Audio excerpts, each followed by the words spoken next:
Bonjour à vous, j'espère que vous allez bien. Aujourd'hui, je vais vous présenter une petite analyse technique d'un squat que je faisais il y a quelques années quand j'ai commencé la muscu. J'espère que ça va vous plaire. Ok, le squat est un exercice polyarticulaire. Polyarticulaire, ça veut dire que vous avez plusieurs articulations qui vont être engagées durant le mouvement. Qui dit plusieurs articulations, dit des groupes musculaires plus nombreux qui vont être engagés. Le squat fait partie des exercices de base en musculation et c'est un exercice roi. Le roll squat et ses variantes bien entendu. Pour ton squat, tu peux utiliser plusieurs matériels plutôt intéressants pour toi qui va t'aider à avoir un meilleur mouvement, un meilleur gainage, etc. Tu peux d'abord porter des protections de genoux comme je portais à l'époque. J'en porte encore aujourd'hui quand je vais sur des charges lourdes. La protection de genou, ça permet un peu plus de stabiliser l'articulation du genou, un peu comme les bandes de force quand tu fais du développé couché. Ça t'évite de casser un peu trop le poignet. La bande de force, ça va un petit peu dans le même intérêt. Tu peux également porter une ceinture de force au niveau des abdos lorsque tu fais tes séries. Attention, enlève-la quand tu arrêtes ta série, elle va pas toujours rester comprimée. D'accord? Super intéressant pour maintenir un bon gainage et un dos droit. Tu peux également utiliser tout ce qui est chaussures d'haltéro et chaussures plates de crossfit, ça marche très bien également. L'avantage de la chaussure d'haltérophilie, c'est que tu vas être légèrement penché en avant.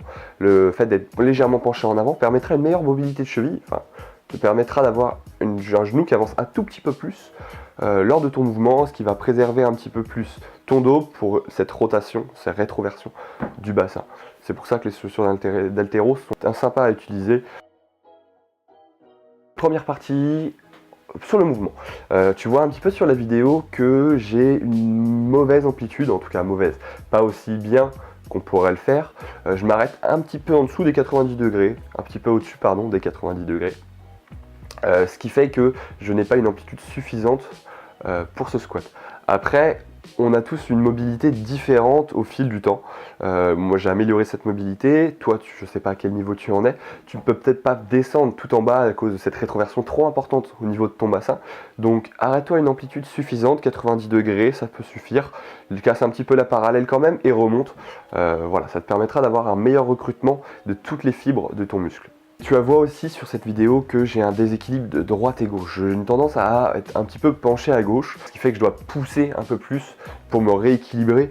C'était un problème de force au niveau des jambes. Je poussais beaucoup plus à droite qu'à gauche, ce qui fait que j'avais la barre qui penchait, ce qui fait que j'avais un gros déséquilibre et ce qui était un petit peu dommage. Tu vois également, j'ai les genoux qui rentrent dans le mouvement. À la fin du mouvement, dès que je suis en bas, pour remonter, j'ai les genoux qui rentrent. Ça s'explique par un mauvais pattern de mouvement, un mauvais schéma moteur que j'avais intégré et que, à charge lourde, j'arrivais pas à respecter. Ce qui est un gros problème et qui est un gros problème souvent pour beaucoup de personnes. La plupart des personnes ont tendance à avoir ces genoux qui rentrent. Ça peut être dû à un manque de mobilité au niveau de la hanche et ça peut être dû à un mauvais apprentissage du mouvement de squat, qui fait que tes genoux rentrent pour pousser. Un petit peu dommage pour avoir un meilleur mouvement, plus sécuritaire, qui va moins tirer sur tes ligaments collatéraux internes du genou et qui va te permettre surtout d'éviter de te blesser à fur d'user ton genou. C'est très problématique. Donc voilà, c'est un truc à vraiment faire attention, à pas rentrer le genou. Donc apprends un bon schéma moteur, fais bien tes squats et ensuite tu vas pouvoir augmenter un petit peu la charge. Tu vois que j'ai également les coudes qui sont un petit peu trop en arrière. Ce problème fait que en fait, je vais être mal équilibré et que j'aurai une moins bonne poussée. En ayant les coudes pile sous la barre, on aura une meilleure poussée et une meilleure contraction de tous les muscles du dos qui permettent une bonne stabilité du haut du dos. Je vais te parler maintenant de la différence entre un front squat et un back squat. Ça va changer au niveau biomécanique, au niveau des segments, sur ce que tu vas pouvoir ressentir.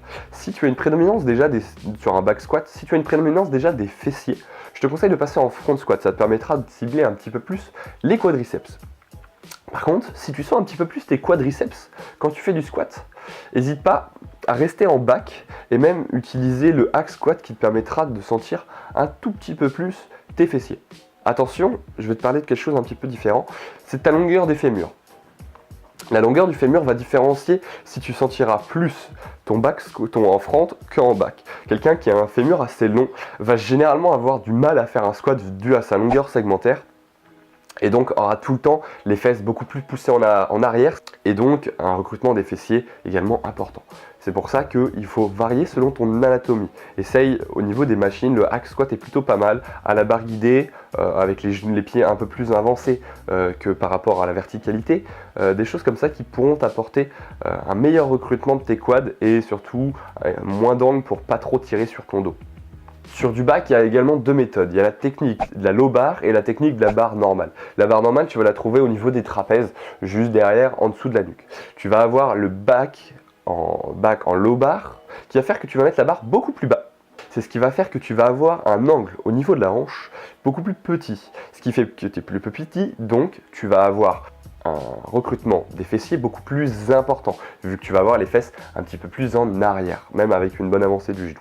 Mais tu vas avoir aussi plus de force sur du low bar. Bon, je t'ai parlé un petit peu de mes points faibles, mais je vais te parler aussi de mes points forts sur cette vidéo. Tu as vu que j'étais en chaussettes, peut-être ça t'a surpris, peut-être que ça t'a pas surpris, au contraire.